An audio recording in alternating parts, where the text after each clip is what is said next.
warahmatullahi wabarakatuh. Ya, selamat siang Bapak dan Ibu guru yang kami hormati. Pada kesempatan ini, calon guru penggerak kita Pak Amos akan memaparkan materi tentang budaya disiplin positif. Untuk itu kami minta teman-teman Bapak dan Ibu guru untuk memperhatikan materi tersebut supaya bisa kita mengetahui atau bisa kita memahami apa yang akan disampaikan. Untuk itu dengan hormat kami persilakan kepada Pak Amos untuk menyampaikan materinya.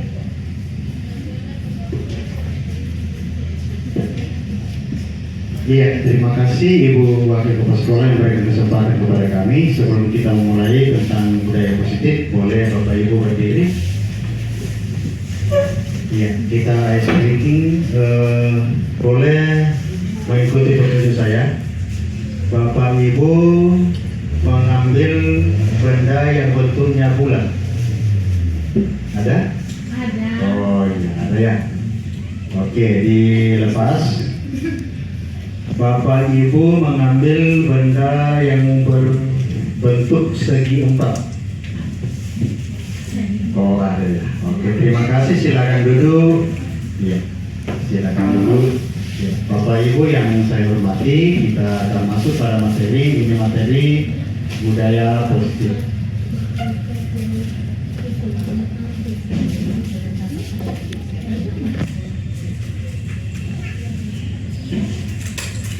Elaborasi budaya positif. Ini dia dokter saya, Pak Amos, nama lahir di Tulang, Pegawai Kementerian Agama 2000 sampai sekarang, Guru Pendidikan Agama Kristen, Serpenti 3 Sigi, Malaysia. Agenda kita hari ini adalah pembukaan, kemudian pemahaman inti tentang budaya positif dan refleksi.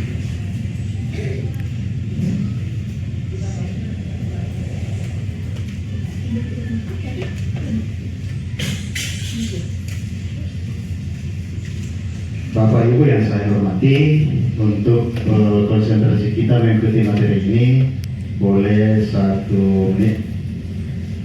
Kita teduhkan hati kita, damaikan hati kita, dan hadir sebetulnya di ruangan ini. Kesempatan 1 menit.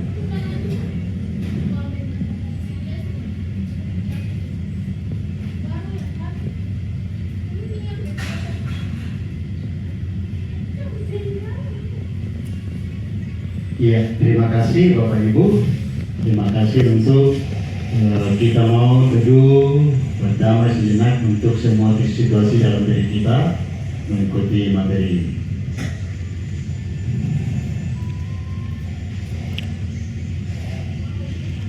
Bapak Ibu yang saya hormati, kita lihat pertanyaan pemantiknya di layar. Apakah setuju atau tidak setuju? Yang pertama, hukuman dapat mendisiplinkan anak. Kemudian yang kedua, pemberian hukuman dengan hal positif seperti membaca atau membersihkan halaman sekolah dapat meningkatkan disiplin anak. Yang ketiga, memberikan penghargaan dapat meningkatkan motivasi belajar anak. Oke, Bapak Ibu, ada yang bisa memberikan masukan? Hukuman dapat mendisiplinkan anak? Tidak setuju. Setuju. Ibu Rosita, silakan Bu. Saya tidak setuju karena hukuman di sini, apalagi hukuman dalam bentuk fisik, itu akan membuat anak-anak mentalnya terganggu. Oke, menurut Ibu Rosita, hukuman tidak bisa mendisiplinkan anak-anak karena bisa mengganggu mental anak-anak. Yang kedua, pemberian hukuman yang hal positif seperti membaca, membersihkan halaman sekolah dapat meningkatkan disiplin anak. Oke, setuju? Boleh memberikan masukan kenapa? Mungkin siapa? Pak Tanto, silakan. Terima kasih.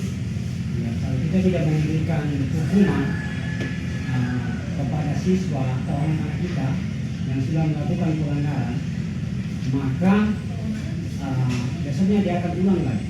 Jadi ini satu alternatif yang baik yang harus kita lakukan kaitannya dengan pemberian hukuman, yaitu membaca. Siapa tahu anak yang melakukan pelanggaran itu dia membaca, dengan membaca ini yang baik pada diri Oke, terima kasih Pak Kristanto. Yang ketiga, memberikan penghargaan dapat meningkatkan motivasi belajar anak. Setuju? Setuju. Mungkin Ibu Siti, silakan. Memberi penghargaan dapat meningkatkan motivasi dari anak, sangat setuju.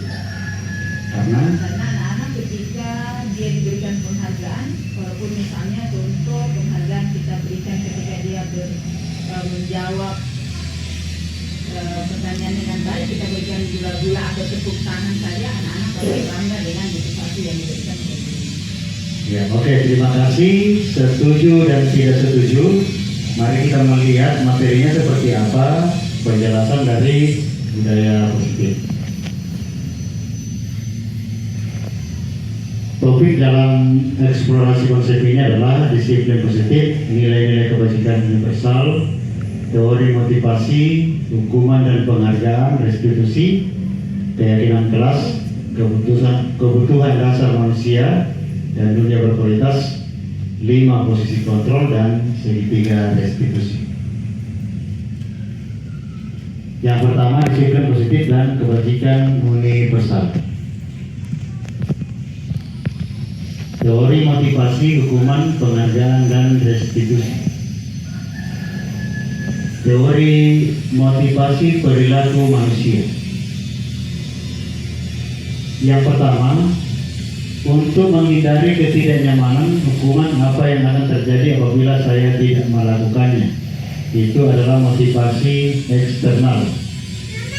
Artinya, ketika kita terlambat, kita merasa tidak nyaman karena takut dihukum. Yang kedua, untuk mendapatkan imbalan dari orang lain atau institusi, apa yang akan saya dapatkan apabila saya melakukannya. Itu namanya motivasi eksternal. Saya kalau datang cepat sekolah, pasti disenangi kepala sekolah. Itu namanya motivasi eksternal. Yang ketiga, untuk menghargai diri sendiri. Saya akan menjadi orang yang seperti apa bila saya melakukannya. Ini yang sangat diharapkan, yaitu motivasi internal. Tujuan disiplin positif.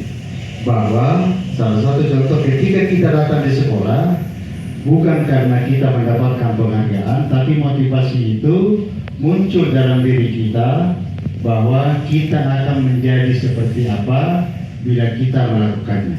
Ini yang paling penting, bahwa motivasi dalam diri seseorang itu hendaknya lebih banyak termotivasi secara internal dalam diri seseorang. Saya rajin ke sekolah bukan karena supaya dipuji kepala sekolah, tetapi motivasi itu berasal dari diri sendiri, bahwa saya akan melakukannya dengan seterusnya. Ini yang kita lihat tadi, hukuman dan penghargaan. Dihukum oleh penghargaan. Tadi penghargaan, apakah dengan memberikan penghargaan dapat meningkatkan motivasi belajar anak? Tadi setuju ya? Mari kita lihat, dihukum oleh penghargaan. Penghargaan menurunkan kualitas. Kalau kita dihargai, maka kita akan menerima itu, melakukan itu ketika mendapat penghargaan. Jadi turun kualitas. Jadi jangan bekerja karena kita ingin diberikan penghargaan. Kemudian yang kedua, penghargaan mematikan kreativitas. Ketika seseorang kita hargai di kelas, kita tende-tende saja dia, atau kita kasih hadiah bagi yang pintar-pintar, maka yang lainnya tidak akan berbuat apa-apa. Kemudian penghargaan mengurangi motivasi intrinsik. Seseorang menerima penghargaan hanya karena ingin mendapatkan sesuatu, atau berbuat hanya karena ingin mendapatkan penghargaan, bukan karena muncul dari motivasi dirinya sendiri. Yang berikut, bentuk program kebajikan atau apresiasi. Dalam memberikan apresiasi atau pengakuan perlu diingat beberapa hal. Yang pertama, berikan pengakuan secara khusus. Kita berikan pengakuan secara khusus kepada anak didik kita.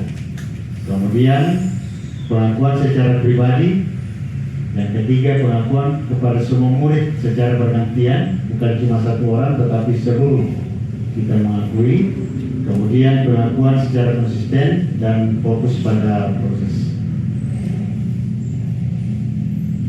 Contoh pengakuan apresiasi kebajikan. Pembuka, kemarin saya perhatikan nilai kebajikannya adalah rasa empati besar sekali. Situasinya pada saat menolong murid baru di kelas kita. Jadi nilai kebajikannya adalah rasa empati karena kita katakan kemarin saya memperhatikan, berarti kita empati terhadap anak tersebut. Yang kedua, saya menghargai, nilai kebajikannya adalah kepedulian. Situasinya pada saat kita membantu teman-teman di tugas kelompok. Kemudian kata pembukanya, terima kasih untuk nilai kebajikannya, rasa tanggung jawab pada saat kita memungut kertas-kertas yang berserakan di lantai.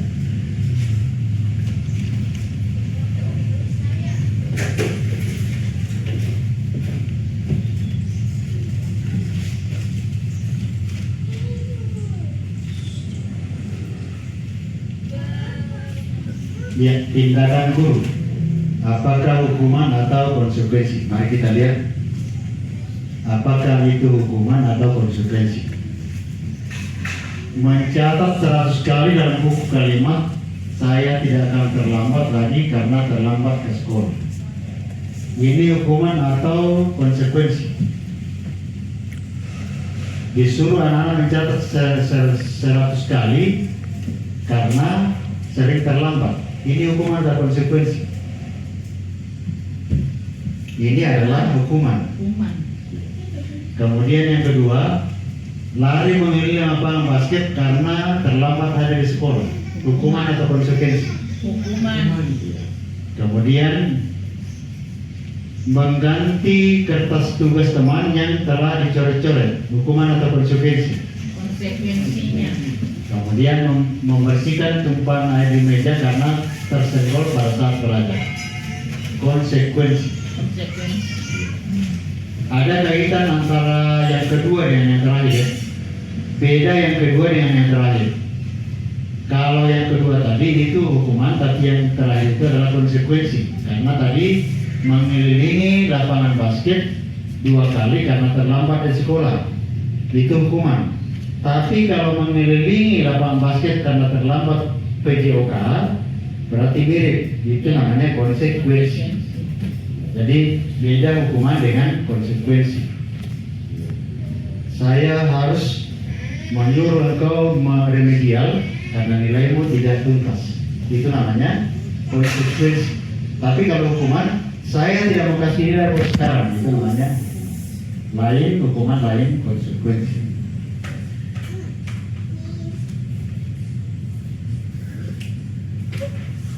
Kemudian restitusi. Restitusi adalah proses menciptakan kondisi bagi murid untuk memperbaiki kesalahannya sehingga mereka bisa kembali pada kelompok mereka dengan karakter yang lebih kuat. Restitusi juga merupakan proses kolaboratif yang mengajarkan murid untuk mencari solusi untuk masalah mereka dan membantu murid berpikir tentang orang seperti apa yang mereka inginkan dan bagaimana mereka harus memperlakukan orang lain. Ciri-ciri restitusi. Ciri-cirinya restitusi bagian dari menyelesaikan permasalahan anak murid. Yang pertama, bukan untuk menebus kesalahan, namun untuk belajar dari kesalahan. Itu ciri-ciri restitusi. Bukan menebus kesalahan, tapi belajar dari kesalahan. Misalnya anak-anak mencoret di dinding, menebus kesalahan, suruh licin. Nah itu namanya menebus kesalahan, tapi belajar dari kesalahan. Kemudian yang kedua, memperbaiki hubungan. Kemudian restitusi itu bukan paksaan tapi tawaran. Restitusi menuntut untuk melihat ke dalam diri. Restitusi mencari kebutuhan dasar yang mendasari tindakan. Kemudian restitusi diri adalah cara yang paling baik. Restitusi fokus pada karakter bukan tindakan. Restitusi fokus pada solusi. Restitusi mengembalikan murid yang berbuat salah pada kelompok. Keyakinan kelas.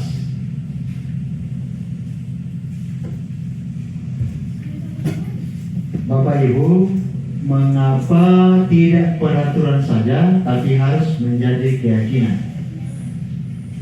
Ya, salah satu contoh ya. Bapak Ibu, mengapa bukan peraturan tapi keyakinan kelas? Boleh saya akan bertanya, peraturan lalu lintas menggunakan helm bila mengendarai kendaraan roda 2. Mengapa peraturan seperti itu?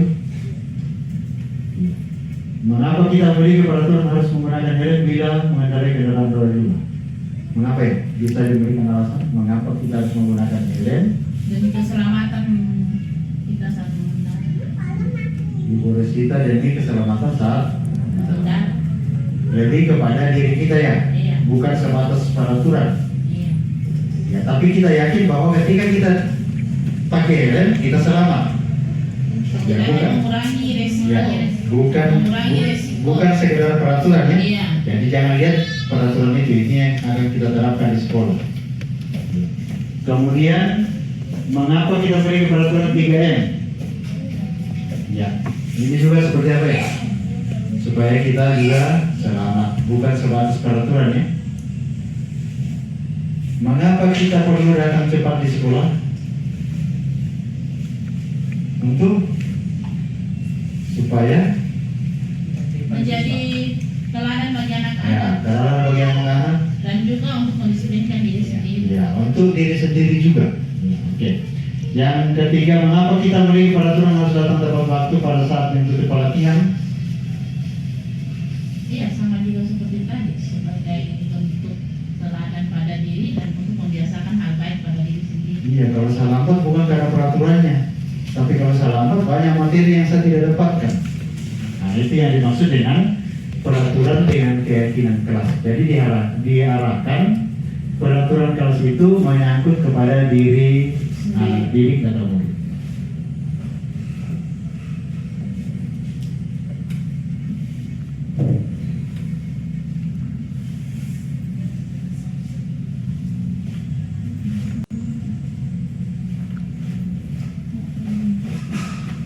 Peraturan dan keyakinan kelas selalu mengembalikan buku ke tempatnya. Keyakinan kelasnya adalah tanggung jawab. Dilarang mengganggu orang lain.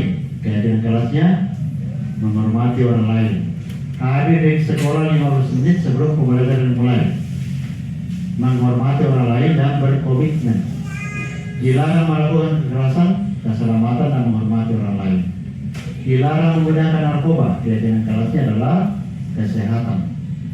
Bergantian atau menunggu giliran, menghormati orang lain dan bersabar. Gunakan masker untuk kesehatan dan keselamatan. Jangan berlari di kelas atau koridor, keselamatan dan keamanan. Jadi itu yang bedanya peraturan dengan keyakinan kelas. Kebutuhan dasar manusia dan dunia berkualitas. Ada 5 kebutuhan dasar manusia, yaitu pertama bertahan hidup, kemudian kasih sayang dan rasa diterima, penguasaan, kebebasan dan kesenangan. Bapak Ibu, siswa atau murid kita di kelas itu punya kebutuhan dasar. Yang pertama bertahan hidup, kemudian yang kedua adalah kasih sayang dan rasa diterima. Jadi kalau kita dengan anak-anak itu membutuhkan rasa kasih sayang. Kita harus memahami apa yang menjadi kebutuhan anak didik kita atau murid-murid kita. Ya, saya butuh disayang ibu guru, tidak dimarah-marah. Saya butuh seperti ini. Saya butuh kebebasan. Kenapa kau menulis di lantai? Saya ingin bebas, kasihan bu. Capek sudah saya duduk di kursi misalnya. Karena anak-anak punya kebutuhan dasar yaitu kebebasan. Kemudian kesenangan, ya, perlu refleksi atau refreshing kepada murid-murid. Tidak belajar dari pertama sampai terakhir. Kalau boleh ada ice breakingnya, sehingga anak-anak tidak bosan dalam kelas. Karena kebutuhan dasar manusia itu ada 5. Mereka juga mau senang, mereka juga mau bebas. Ya, kita tidak akan memaksakan anak-anak, oh ini harus begini, oh ini harus begini. Tapi kita memberikan kebebasan kepada anak-anak. Mungkin hari ini belum bisa melakukan perkalian, mungkin masih tambah-tambah dia, silakan. Itu yang dimaksud dengan kebutuhan dasar manusia. Posisi kontrol. Guru ada 5 posisi kontrolnya.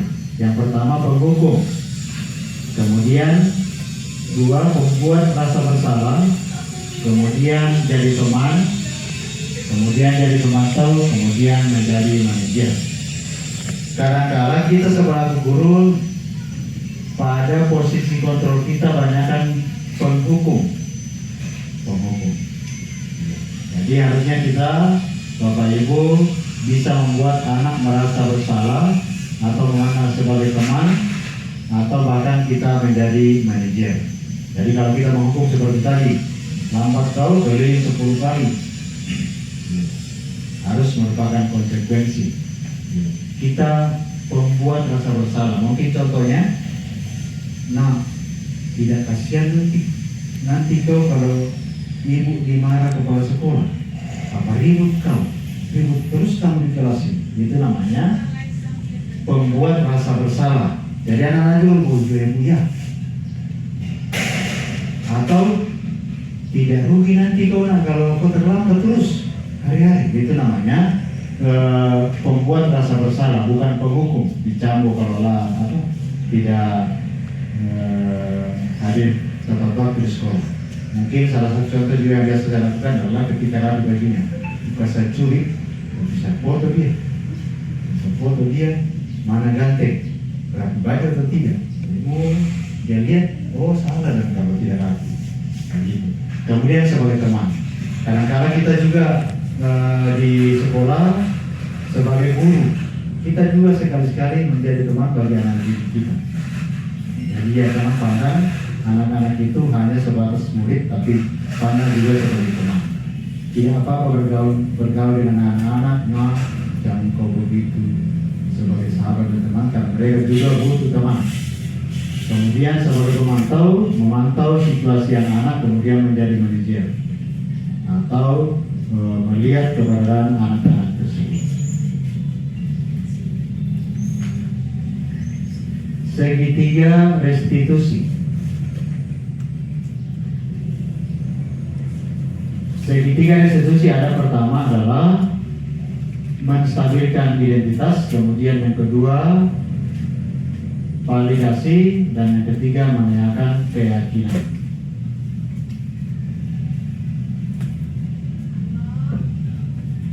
Menstabilkan identitas ini kalau kita menyelesaikan kasus anak.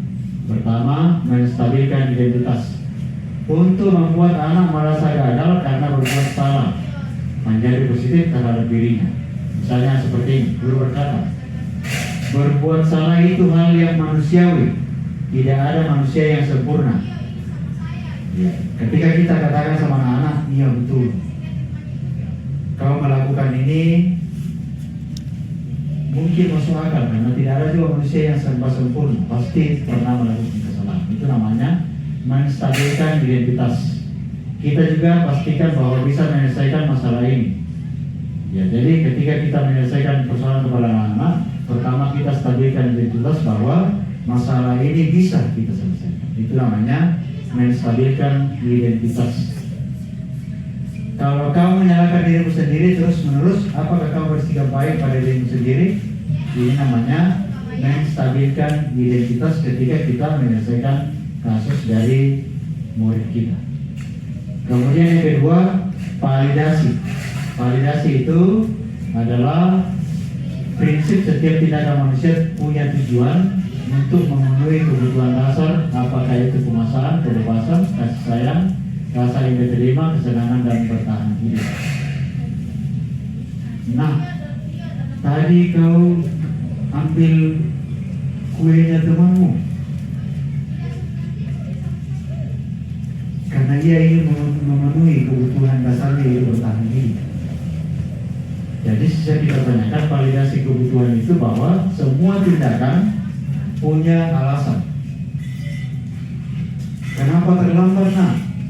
Misalnya kasihan saya masih disuruh mamaku pergi beli beras, habiskan punya beras, bapakku sakit. Jadi dengan cara seperti itu kita melihat anak-anak bahwa kita validasi dulu apa yang menjadi kebutuhan dari murid kita, tidak langsung menghukum. Itu namanya segitiga restitusi. Kemudian yang ketiga adalah menanyakan keyakinan. Menanyakan keyakinan. Misalnya saja, kalau misalnya kau lambat, keyakinan kelas mana yang kita langgar?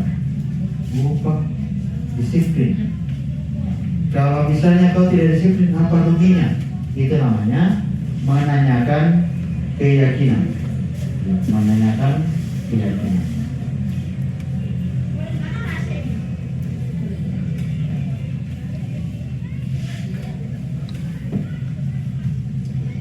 Oke, Bapak Ibu yang saya hormati, demikian pemaparan saya tentang budaya positif. Sekali lagi, di sekolah kita harus melakukan perubahan biar dari hal-hal yang sangat sederhana. Jadi intinya adalah budaya positif itu muncul dari motivasi internal kita.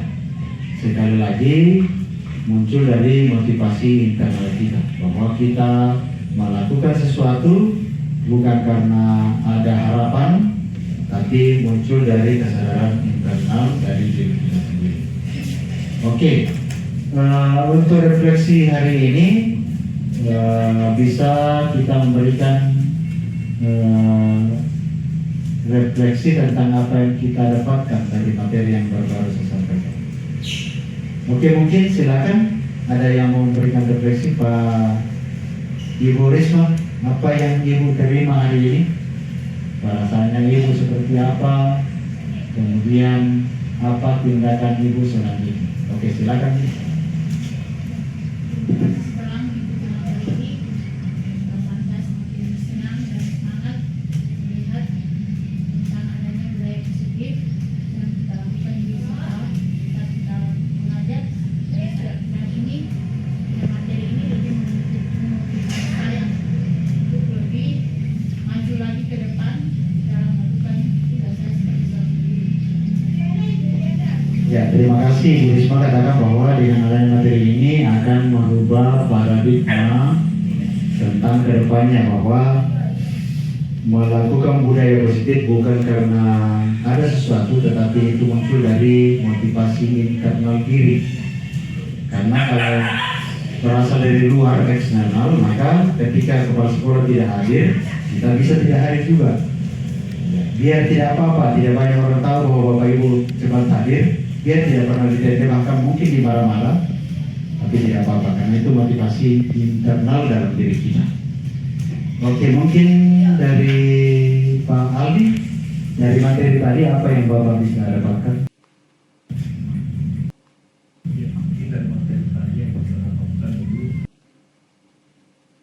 bahwa peraturan itu ada sebaiknya bukan karena kita hanya sekedar mengikuti aturan, tapi juga keyakinan bahwa dengan keyakinan pasti aturan itu pasti akan selalu kita jalani dengan baik.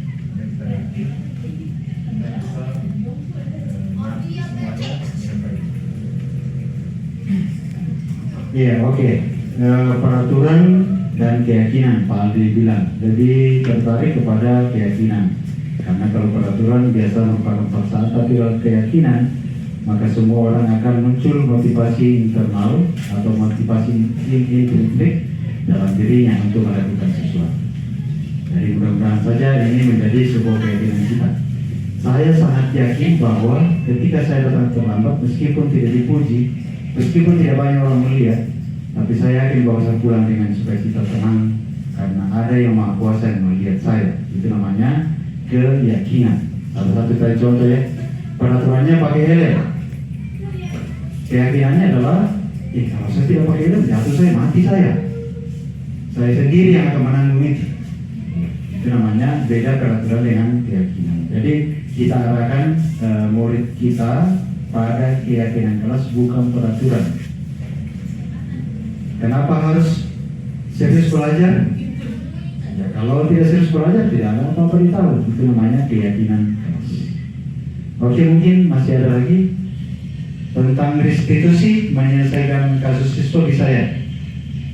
Saya ulangi tadi, kita tidak langsung menjustis anak-anak ketika kita menyelesaikan masalah, tapi kita dulu menstabilkan identitas. Saya dengar kemarin kau berkelahi. Itu namanya menstabilkan identitas. Kenapa ya berkelahi? Soalnya begini. Ya, itu akan jawaban siswa. Kemudian menanyakan keyakinan, kalau kau berkelahi, rugi tidak? Jadi motivasi akan merubah diri itu berasal dari diri murid itu sendiri. Oke, mungkin kalau masih ada lagi, ya, kalau tidak ada, demikian pemaparan saya tentang budaya positif. Mari Bapak Ibu kita mulai melakukan budaya-budaya positif yang ada di sekolah kita. Budaya untuk kalau orang sibuk, kita malu kalau kita tidak sibuk. Budaya kalau kita lambat, kita malu kalau kita lambat. Budaya kalau kita misalnya tidak masuk kelas, maka kita juga yang akan mendapatkan hal yang mungkin tidak sesuai karena anak-anak akan terlambat mengikuti pelajaran. Kita juga merasa terbeban karena tidak ada sesuatu yang bisa kita lakukan. Jadi sekali lagi, budaya positif itu harus muncul dari motivasi intrinsik atau internal dalam diri seseorang. Ingat sekali lagi, kesimpulan kita ini adalah anak-anak didik kita adalah orang yang datang di sekolah kita untuk dipenuhi kebutuhannya. Anak didik kita datang di sekolah untuk dipenuhi kebutuhannya. Sehingga mereka kalau datang kita tidak memberikan atau memenuhi kebutuhan mereka, maka itu sangat rugi. Jadi tadi ada 5 kebutuhan dasar manusia: bertahan hidup, kasih sayang, penguasaan, kebebasan. Ini akan kita terapkan dari kelas kita masing-masing. Jangan dipaksakan anak-anak harus begini. Mungkin kalau berjumpa, mungkin anak lebih suka bola. Ya, Bapak suruh basket, lebih suka bola nih. Oke, terima kasih dan selamat siang. Kembali ke wakil profesor.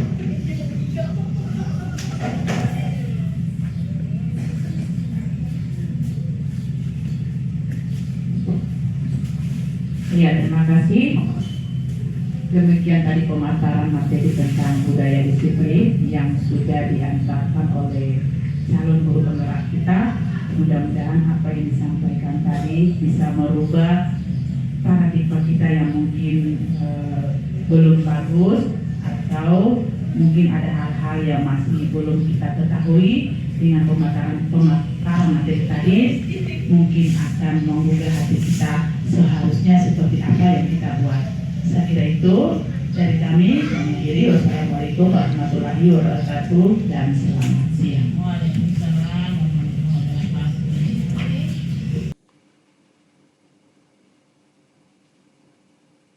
Iya, Ibu, apa yang Ibu bisa dapatkan dari materi budaya positif tadi? Saya tertarik menyelesaikan masalah siswa dengan cara segitiga restitusi ini sangat baik, sangat berpihak kepada siswa.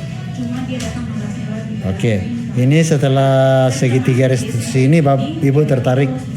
Iya, sangat tertarik dan insya Allah kedepannya akan diaplikasikan ke dalam kehidupan sehari-hari di sekolah.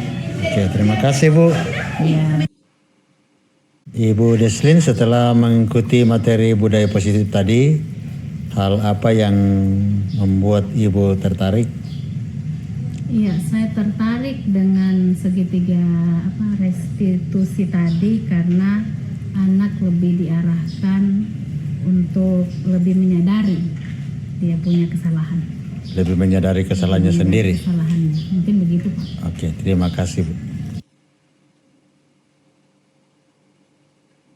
Setelah mengikuti materi budaya positif, apa yang Ibu dapatkan?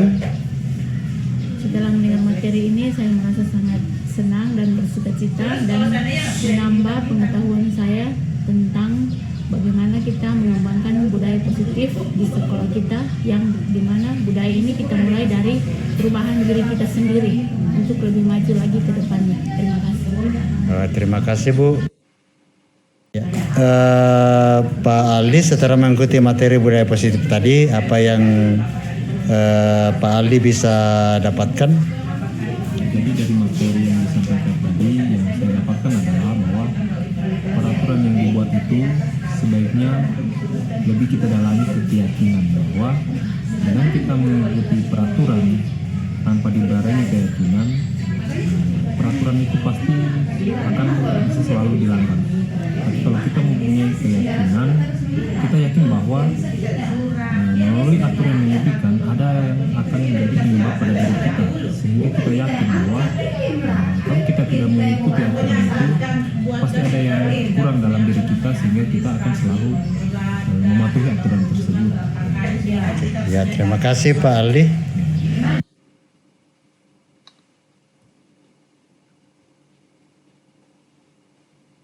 Selamat pagi anak-anakku. Pagi Pak. Apa kabar? Baik. Senang Bapak mendengar kalau kabarmu hari ini baik. Kabarnya juga Bapak baik ya. Senang ketemu dengan Bapak hari ini? Senang. Juga pamit sama Bapak dan Mama tadi di rumah? Pamit. Oke, terima kasih. Senang Papa dan Mama kalau Anda belajar dengan baik ya? Iya. Jadi hari ini kita akan membuat kesepakatan kelas yang akan menjadi keyakinan kelas kita. Jadi apa yang kita lakukan dan kerjakan di kelas kita ini, kita sepakati secara bersama-sama. Ya. Oke, kesepakatan ini akan dipandu oleh pengurus kelas, ada ketua, sekretaris dan oke, dipersilakan. Selamat pagi teman-teman. Jadi hari ini kita akan membuat kesepakatan kelas. Saya meminta masing-masing dari teman-teman membuat rujukannya. Ada yang ingin membuat rujukannya? Nadine. Silakan Nadine. Kalau jam kosong sebaiknya kita belajar sendiri. Setuju? Setuju. Nadine tadi bilang kalau jam kosong kita belajar sendiri. Disetujui? Oke, kita tetap sebentar ya. Oke, terus. Mimi. Saling membantu. Apakah kita setuju? Setuju. Oke, yang kedua apa tadi? Saling membantu. Oke, saling membantu. Ditulis ya. Nanti sudah dua kesepakatan ya. Silakan lanjut. Gaby. Taat peraturan. Taat peraturan. Apakah kita semua setuju? Setuju. Oke, jadi tadi bilang apa? Taat peraturan. Setuju ini? Setuju. Taat beraturan. Oke, berikut. Miki. Jangan berkelahi. Jangan berkelahi. Apakah kita semua setuju? Setuju. Oke, tidak boleh berkelahi menurut Vicky ya. Oke, bagus ini ya. Bagus. Oke, silakan ditulis. Sudah? Ya, berikut. J. Hormat sama teman. Apakah kita semua setuju untuk hormat kepada temannya kita? Oke, setuju ya. Hormat sama teman. Oke, bagus ya. Ya. Catat. Yang berapa sudah? Yang keberapa? Ketiga. Ya, yang ketiga. Berikut. Putri. Disiplin. Disiplin. Apakah kita semua setuju untuk disiplin? Setuju. Oke. Setuju ya disiplinnya? Oke, yang berikut siapa? disiplin. Hormat kepada guru. Apakah kita semua setuju hormat kepada guru? Hormat kepada guru. Ya, silakan lanjut. Siapa lagi? Yang lain? Cukup itu dulu? Ya, silakan sekretaris dibacakan. Kasih ibu aja supaya teman-temanmu tahu. Pertama adalah disiplin. Yang kedua, jangan berkelahi. Yang ketiga, jika ada jam kosong, kita tetap belajar mandiri. Yang keempat, hormat kepada guru. Yang kelima, hormat kepada teman. Yang keenam, taat peraturan. Dan yang ketujuh, saling membantu. Oke, boleh nih pelan-pelan diulang satu kali lagi. Kasih kuat. Yang pertama adalah disiplin. Pertama disiplin. Kedua, Yang kedua, jangan berkelahi. jangan berkelahi. Ketiga, Yang ketiga, jika ada jam kosong, kita tetap belajar mandiri. yang keempat, Yang keempat, hormat kepada guru. yang kelima, Yang kelima, hormat kepada teman. Yang keenam, taat peraturan. Dan yang ketujuh, saling membantu. oke, bisa dipahami? Bisa. Bisa dilakukan? Oke, demikian kesepakatan kelas kita yang akan menjadi keyakinan kelas kita. Selamat untuk dilakukan.